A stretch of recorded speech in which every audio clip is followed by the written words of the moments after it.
자, 애프터 이펙트 레퍼런스 챕터 2 워크스페이스 중에서 워크스페이스 패널스 앤 뷰어스 부분부터 시작하겠습니다.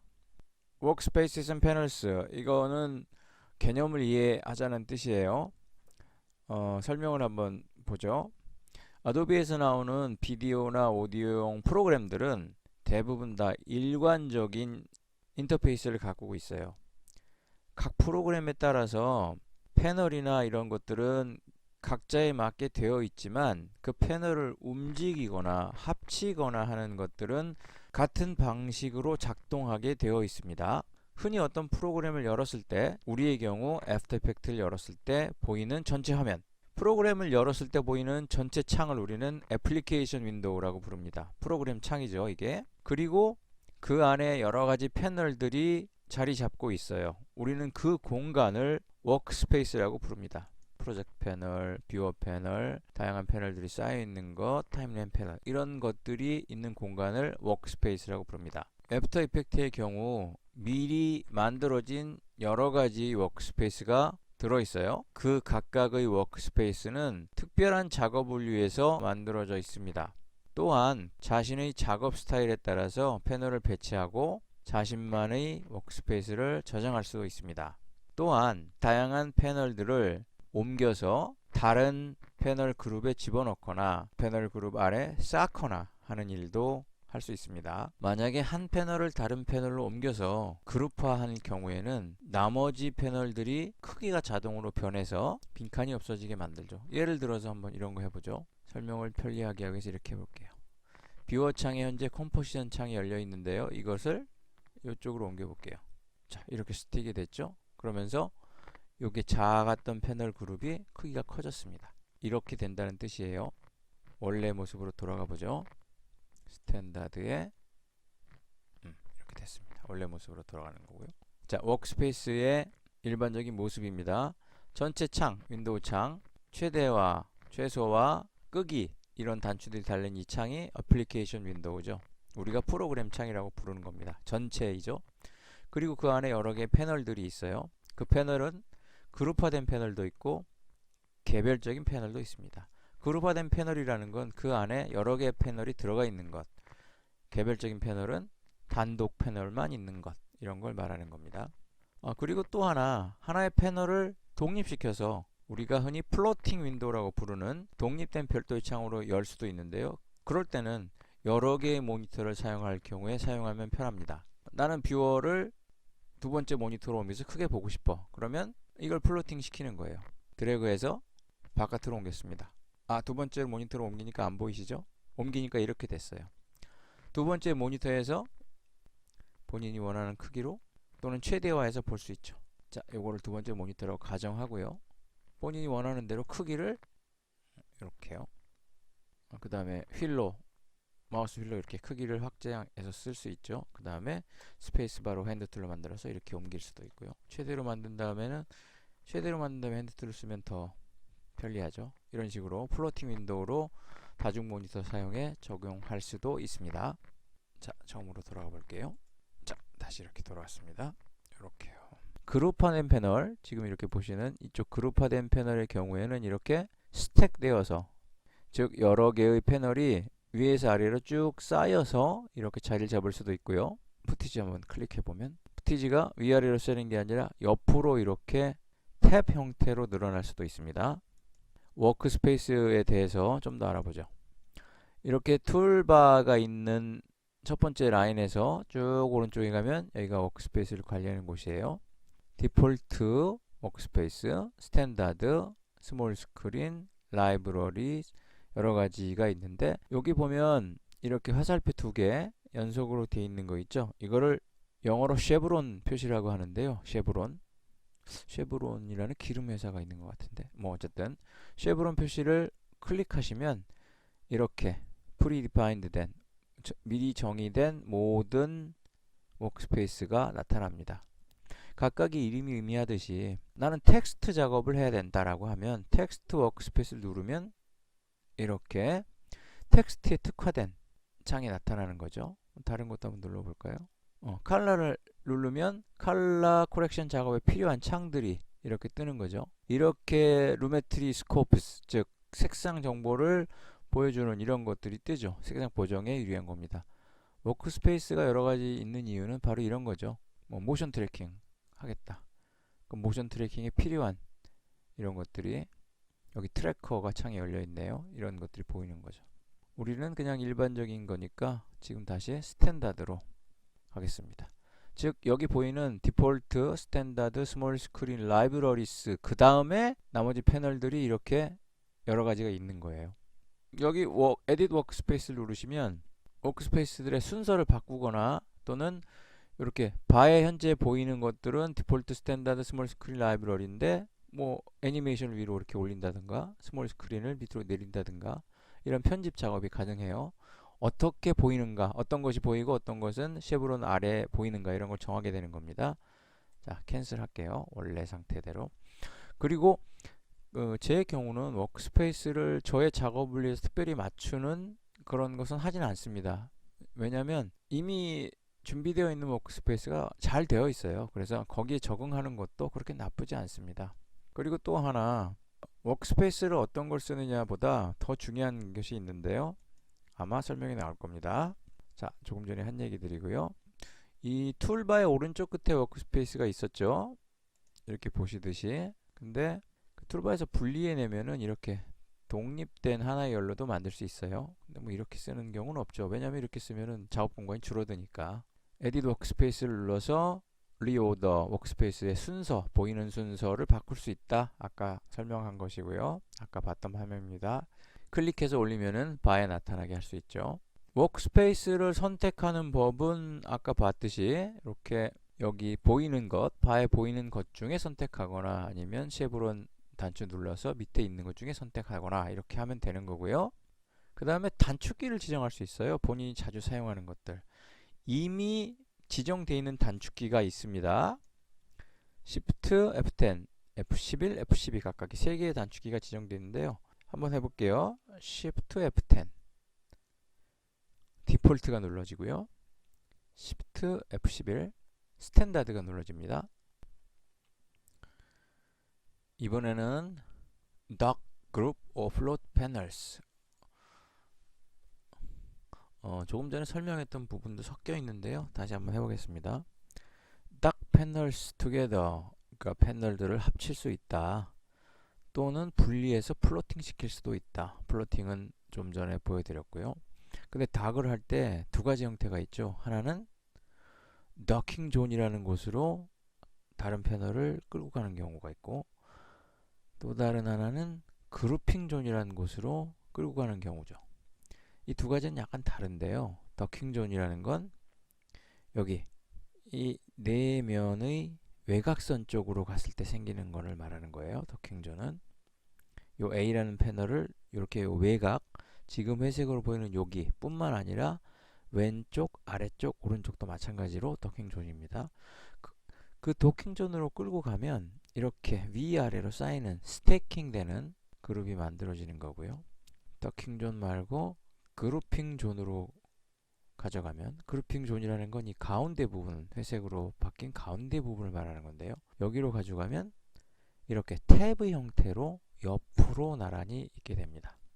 본인이 원하는 모습이 스태킹인지, 위아래로 쌓이는 스태킹인지, 좌우로 탭으로 만들어지는 그룹핑인지 결정하고 움직여야 되겠죠. 독이나 그룹핑을 하기 위해서는 패널을 움직여야 되는데 어떻게 움직이냐, 끌고 가는 패널의 왼쪽 모서리 부분에, 여기를 그리퍼라고 불러요. 손잡이죠. 여기를 잡고 끌고 가면 됩니다. 이렇게 그룹 전체가 들어있는 이거를 프레임이라고 부르기도 하는데요. 이 그룹 전체를 다른 곳으로 옮길 때는 오른쪽 끝에 손잡이가 생깁니다. 한 개일 때는 왼쪽 끝, 여러 개 묶여 있는 것은 오른쪽 끝, 이 차이를 기억하시고요. 플로팅 윈도우의 사용에 대해서도 좀 전에 보여드렸지만 덕에서 패널을 꺼내거나 여러 패널들이 모여있는 플레임을 꺼내서 별도의 창으로 여는 것이죠. 별도의 창으로 여는 가장 큰 이유는 다중 모니터에 사용할 때 편리하기 때문이죠. 다중 모니터에 가지고 가서 본인이 원하는 크기로 조정을 하면 됩니다. 지금까지 도킹이나 그룹핑 하는 것에 대해서, 즉 패널의 움직임에 대해서 설명을 했는데요. 사실은 지금부터 설명할 부분이 가장 중요한 거예요. 먼저 기억해야 될 것, 액센트 그레이브 키. 이건 어떤 건가요? 키보드의 왼쪽 가장 상단에 있는 거, 물결 무늬 키 아래, 물결 무늬 키와 같이 있는 그 키를 말하는 겁니다. Shift하고 누르면 물결이 나오죠? 그냥 누르면 되는 거예요. 왜 이 액센트 그레이브가 중요하냐 보여드릴게요. 뷰어 안에 컴포지션이 열려 있는데 컴포지로 작업을 세밀하게 하다 보니까 잘 안 보여. 그럴 때 어떻게 하느냐? 여기에 설명대로 with the mouse pointer over the panel group, 마우스 포인터가 그 패널 위에 위치하기만 하면 되는 거예요. 액티브로 이렇게 만들 필요 없이 그냥 타임라인이 액티브지만 컴포지션에 이렇게 마우스가 있으면 이 상태에서 액센트 그레이브 키를 누르면 이렇게 커집니다. 단독 화면을 차지하게 되는 거죠. 작업하기가 훨씬 용이하게 되죠. 작업을 했는데 타임라인으로 돌아가고 싶어. 어떡하나요? 다시 한번 그 키를 누르세요. 그러면 원래 화면으로 돌아갑니다. 컴포지션 보다 보니까 이번엔 타임라인이 커지면 좋겠어. 마우스 이쪽으로 옮기시고 다시 액센트 그레이브 키, 이렇게 크게 보이죠? 작업하시고 다시 누르면 이전의 워크스페이스로 돌아간다. 이게 가장 중요한 겁니다. 워크스페이스에서. 그 다음에 워크스페이스의 크기를 조정하는 법이라고 나왔는데요. 요 디바이더라고 불리는 것들, 조정하는 거는 두 가지 방법이 있는데, 하나는 이렇게 좌우 화살표가 있는 경우에 이렇게 움직이면 그 디바이더 양쪽에 걸쳐 있는 패널만 크기가 변합니다. 다른 패널들은 안 변하죠. 또 하나는 네 방향으로 화살표가 생겼을 때, 이때는 움직이면 관련된 패널들이 3개 또는 4개가 변하는 거죠. 역시 이 패널은 이 화살표와 관계없으니까 변하지 않습니다. 이렇게 양방향 더블 에로우라고 표현했네요. 그 다음에 4way 에로우, 4방향 포인터가 나왔을 때 조정하는 방법, 워크스페이스의 크기요. 오픈, 클로즈 앤 쇼 패널스 앤 윈도우스, 어떤 특정 패널들을 열고 닫고 보이고 할 때 어떻게 하느냐. 여기에는 뭐 몇 가지 방법들이 있는데요. 가장 간단한 방법은 이거죠. 윈도우 메뉴에서 내가 원하는 패널을 체크하는 거예요. 그냥 루메트리 스코프라는 거 색상 보정 때 사용하죠. 지금 보통 화면에선 켜있지 않죠. 근데 이걸 추가할 수 있습니다. 이렇게 추가가 되는 거죠. 워크스페이스에 패널을 추가할 때 가장 쉬운 방법은 이거예요. 윈도우 메뉴에서 하는 거. 그리고 그 각각의 패널들의 키보드 숏컷이 적용된 것들이 있습니다. 그걸 가지고 열 수도 있고요. 그 다음에 뭐 탭들이 여러 개 있을 때 그것들을 바꾸려면, 자, 예로 한번 보여드릴게요. 이 뷰어 창에 푸티지를 하나 열었어요. 그럼 두 개가 이렇게 있죠. 이렇게 테이블 형태가 되어 있을 때 이렇게 탭에 위치를 하고 마우스 휠을 위아래 하면 옆에 것으로 옮겨갑니다. 내가 원하는 뷰어가 옮겨진다는 뜻이에요. 뷰어 화면에 대한 얘기가 나왔으니까 좀 더 설명을 해보죠. 뷰어 화면이라는 것은 지금 여기 보이는 이 화면을 말하는 겁니다. 아직도 많은 아마추어들은 이걸 컴포지션 창이라고 부르는데 이거 컴포지션 창이 아니에요.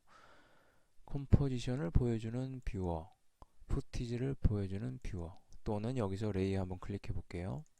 이렇게 레이어를 보여주는 뷰어 창에는 컴포지션도 보여주고 푸티지도 보여주고 레이어도 보여준다. 설명을 보죠. 이 뷰어 창에는 컴포지션, 레이어, 푸티지, 플로우 차트요. 작업 과정을 보여주는 플로우 차트도 열 수 있고요. 이펙트 컨트롤 패널도 여기서 보여집니다. 그리고 이 뷰어에 보여지는 거에 여기 이런 것도 보여주는 거죠. 플로우 차트, 레이어, 여기서 이펙트 컨트롤 한번 눌러볼게요. 이런 것들이 보여집니다.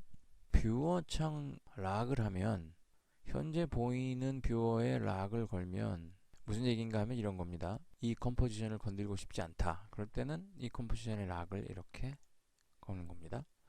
그러면 어떻게 되느냐, 이 전 상태를 보여줄게요. 락을 걸지 않은 상태 컴포지션을 보면, 아래에 보면 컴포지션들이 다 들어있어요. 이미 여기 만들어진 3개의 컴포지션, 여기 3개의 컴포지션이 여기 다 들어있습니다. 이 뷰어, 컴포지션 뷰어 안에. 그런데 이 컴포지션을 열어놓고 작업을 다른 곳에서 하고 싶다. 그럴 때는 어떻게 하느냐, 락이 안 된 상태에서 다른 컴포지션을 누르면 이 컴포지션은 이미 이 안에 들어있으니까 창이 열리지 않아요.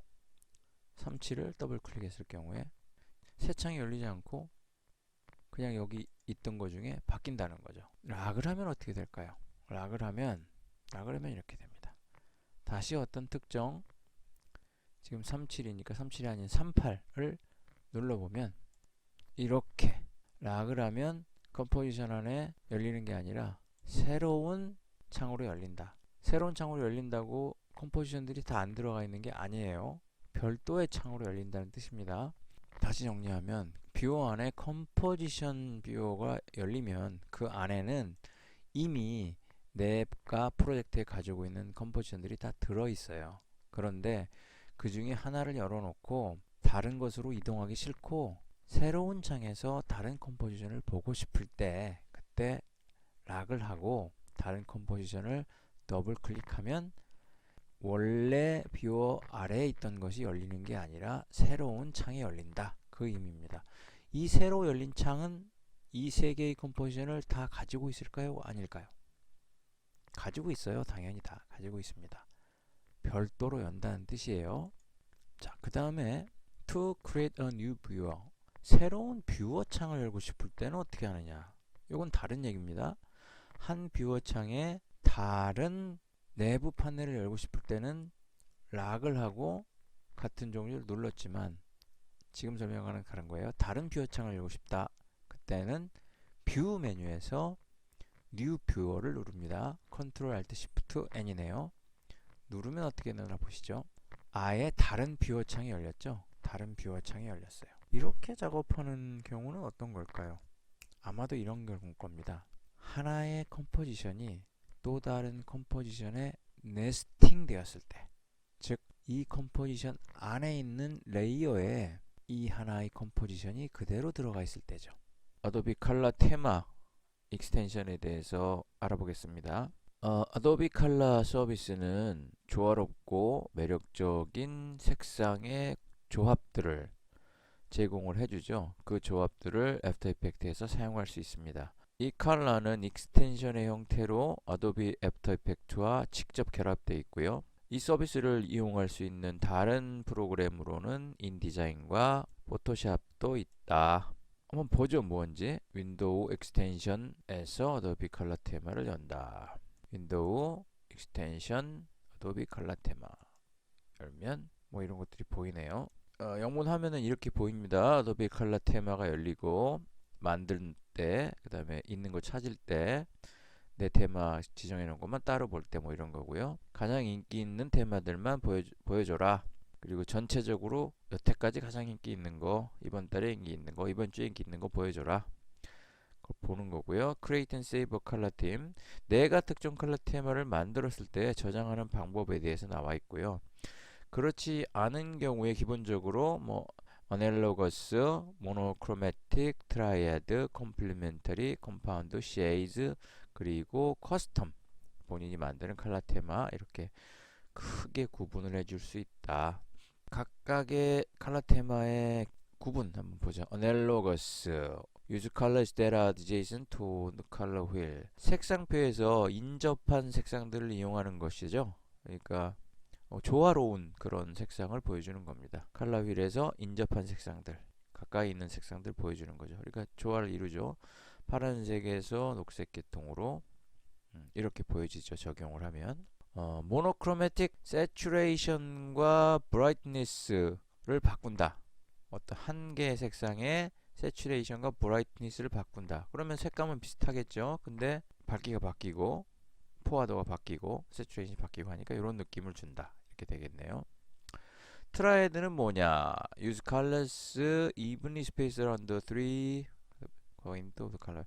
컬러 휠에서 동일한 거리가 떨어진 세 가지 색상을 한다. 그러니까 완전히 다른 색상들 세 개를 조화시키는 거죠. 이거는 굉장히 그 뭐라 그럴까? 다이나믹한 느낌을 주겠네요. 이렇게. complementary colors opposite to each other. 컬러 휠에서 반대, 우리가 보색이라고 하는 것들을 쓴다는 거죠. 이렇게 반대에 그렇군요. 이런 생각 선생했을 때 그것을 가지고 만들어 준다는 거고. 하고 컴파운드 반대 색깔을 쓰는 거하고 애널로거스 조화로운 색깔을 쓰는 거 두 가지를 섞었다. 인접한 것을 쓰는 애널로거스하고 반대를 쓰는 컴파운드를 섞어서 이렇게 했다. 어떻게 보기에는 생동감도 있고 또 조화롭기도 하고 그런 느낌을 줍니다. says 5가지 색상을 쓴다. 모두 같은 휴 값을 갖는다. 세츄레이션 값도 같다. 그런데 브라이트니스 값만 다르게 했군요. 그러면 이렇게 된다. 색상에서 베이스 색상을 고르면 이 색상 아래 삼각표 화살표가 보이게 베이스 컬러를 고르면 그 색상을 기준으로 베이스 컬러를 기준으로 테마가 만들어진다. 그리고 만든 컬러는 저장을 할 수 있다. 세이브를 눌러서 저장을 해라. 아도비 아이디를 통해서 클라우드에 저장이 되는 그런 거 봅니다. 그리고 일단 저장이 되면 마이 테마에 기록이 돼서 거기서 고를 수 있다. 이렇게 되어 있군요. 화면을 한번 보죠. 여러 사람이 올린 컬러 테마가 이렇게 있는데요. 만들기를 한번 해보면 만들기에서 색상을 하나 고르고요. 색상 규칙은 이게 뭐 모노크롬이니 컴플리멘터리 이게 지금 한글로 표현되고 있는데 그냥 하나 골라볼게요. 유사 이게 애널로거스네요. 애널로거스를 고르니까 이렇게 된다. 유사 테마를 한번 만들어 보죠. 여기쯤 누르고요. 여기쯤 이렇게 드래그 한 후에 여기서 이거를 기본 색상으로 두고 색상 규칙을 유사로 하면은 단색 유사 이렇게 됐습니다. 자, 그러면 이 컬러 테마를 어떻게 사용하는지 한번 보죠. 지금 솔리드를 9개 만들었는데 만약에 솔리드로 어떤 배경을 만드는데 특정한 느낌을 가지고 배경을 만들고 싶다. 근데 내가 색상에 대해서 잘 모르겠다 하면 이 어도비 컬러 테마의 도움을 받자 이런 얘기예요. 근데 솔리드의 색상을 바꿀 때 어떻게 하는 게 제일 쉬운 방법인가요? 자, 색상을 쉽게 적용하기 위해서 컴포지션 창 크게 만들었고요. 내가 선택한 레이어의 색상이 이렇게 페인트 창에 보여집니다. 컬러 테마를 다시 한번 눌러보죠. 이번 달에 가장 인기 있는 색상이 이렇게 돼 있네요. 이걸 어떻게 적용하느냐, 솔리드를 지금 여러 개 만들어 놓고 있는데요. 각 솔리드의 색상을 적용하기 위해서 인기도 순으로 이번 달에 가장 인기 있는 색상 테마가 이렇게 쭉 있는데 저는 요게 이뻐서 요걸 골랐습니다. 워크스페이스를 페인트로 골랐어요. 페인트 작업하기 쉽게 하려고. 그러니까 여기 페인트 패널이 안쪽에 열렸습니다. 레이어를 선택하고요. 1번 어도비 컬러 테마의 도움을 받아서 레이어의 색상을 적용하려면 어떻게 하느냐, 일단 워크스페이스에서 페인트 워크스페이스를 선택했고요. 어도비 테마가 이렇게 열려있는 상태에서 솔리드 세팅을 열어야 되겠죠. 레이어의 솔리드 세팅 컨트롤 쉬프트 Y 이걸 기억하고요. 한번 1번 레이어를 눌러볼게요. 컨트롤 쉬프트 Y 솔리드 세팅이 열립니다.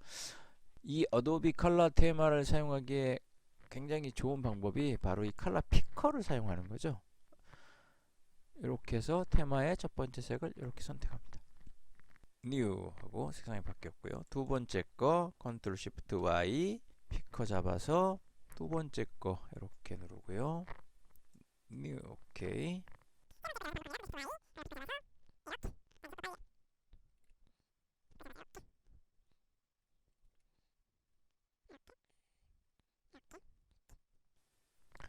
이렇게 적용을 하는 거예요. 간단하죠? 어도비 컬러 테마를 사용해서 뭐 이건 아주 가장 단순한 예를 보여준 건데 뭐 클라이언트가 배경 화면에 뭐 색상 단색을 깔고 앞에다가 뭐 크로마키한 사람을 놓고 싶다라고 이야기했을 때 뭐 가을의 분위기 또는 요즘 유행하는 컬러 뭐 이런 걸로 보고 싶다라고 했을 때 아주 유용하게 사용할 수 있는 거죠. 그리고 또 하나 본인이 색상에 대한 미술적인 지식이 없을 경우에 약할 경우에 이걸 사용하면 아주 많은 도움을 받을 수 있는 거죠. 애프터 이펙트에서 사용할 수 있는 아주 유용한 도구입니다. 어도비 컬러 테마에 대해서는 이 정도 설명하겠습니다.